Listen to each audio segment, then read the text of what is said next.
Assalamualaikum warahmatullahi wabarakatuh. Selamat sore kawan-kawan semuanya.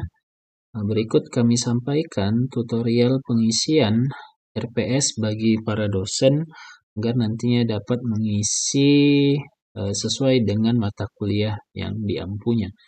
Nah, pada kesempatan ini saya menggunakan admin Prodi Ibu Nurjani di Prodi PGMI.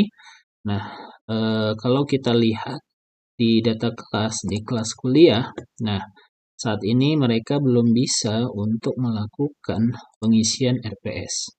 Nah, seperti ini tidak ada menunya. Nah, maka dari itu kita lakukan hal berikut. Nah, Bapak Ibu silahkan pilih UD mata kuliahnya. Bapak Ibu copy, kemudian lihat nama pengajarnya atau pengampu mata kuliah, kemudian pilih data kurikulum mata kuliah. Nah, kemudian Bapak Ibu silahkan pastekan, kemudian search, kemudian ini akan muncul, kemudian Bapak Ibu pilih detail, kemudian pilih edit. Nah, setelah pilih edit, Bapak Ibu di sini cuma hanya memasukkan nama dosen pengampu. Tadi nama dosen pengampunya adalah Muhammad Almi Hidayat. Nah, ini dosen pengampu, kemudian dosen pengembang RPS juga. Muhammad Hidayat. Nah, setelah itu simpan.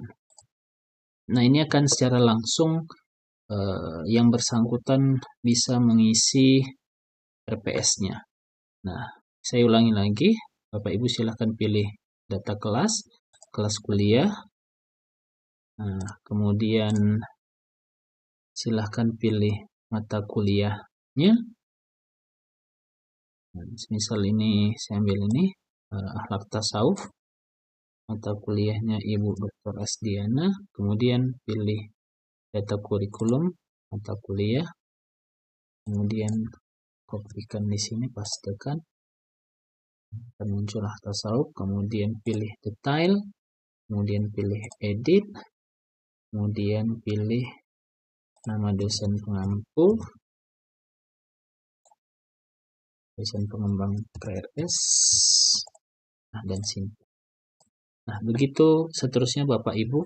Ini adalah tutorial bagaimana cara agar dosen tersebut dapat mengisi RPS sesuai dengan mata kuliahnya. Terima kasih. Assalamualaikum warahmatullahi wabarakatuh.